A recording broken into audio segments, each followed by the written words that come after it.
好，之後就去到第10條題目啦。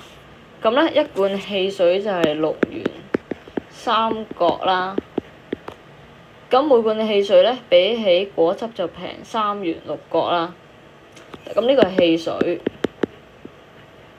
跟住果汁呢，因為汽水比果汁平啊嘛，咁所以果汁呢，就即係6元3角再加翻3元6角嘅價錢啦。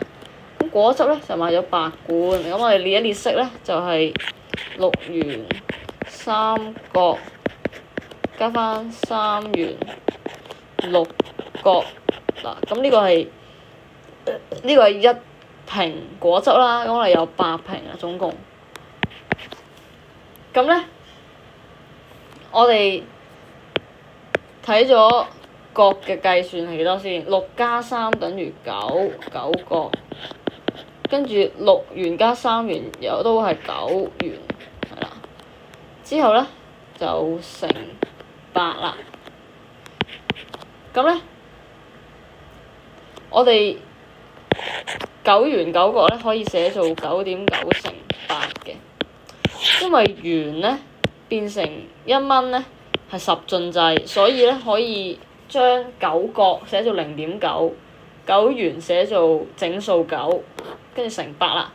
咁8如8，8二16，8三24，8四32，8五中40，8六48，8七56，8八64，8九72。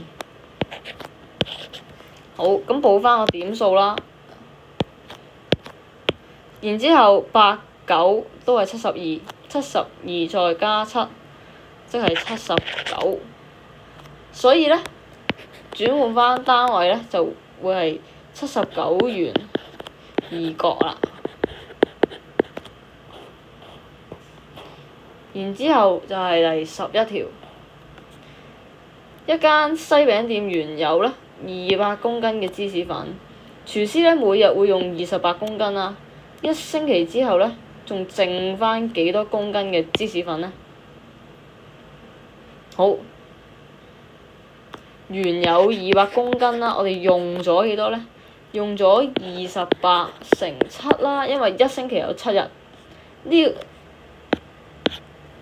28公斤呢係每一日嘅用量啦。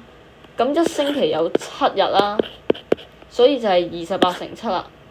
咁原本減翻用咗，就係剩餘嘅數量啦。好，咁計算上面呢，先乘除後加減，我哋做咗28乘7先，87就係56啦，7二14，14加5即係196，200減196。好，呢度係0，第個位係0減6，咁我哋借1就變成10減6 4啦。咁我哋借咗1過嚟，20就變成19啦。19減19呢就係0，所以呢就得翻4。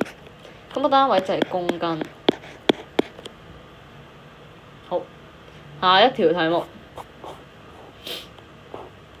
好，份數嘅題目呢，我哋數一數有幾多格先？1、2、3、4、5、6、7、8、9格。好，白色嘅部分呢係佔全圖5格嘅，咁冇得再約揀啦，呢個係最揀㗎，即係5/9啦。